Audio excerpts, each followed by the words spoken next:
creates tensions, and that's what I want to talk about, because I think it's important that we are, as a society, able to have an informed debate about how much privacy is enough but not too much, how much security is enough but not too much. Privacy is a human right. That's simply quoting the Universal Declaration.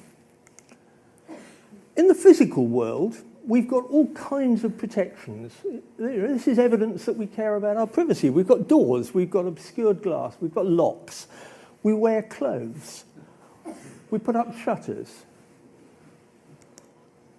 And technology continues to erode the privacy that exists in the real world, in the three spatial dimensions. Security cameras, automatic number plate recognition take away anonymity. Long lenses, paparazzi, take away distance and the privacy that used to create.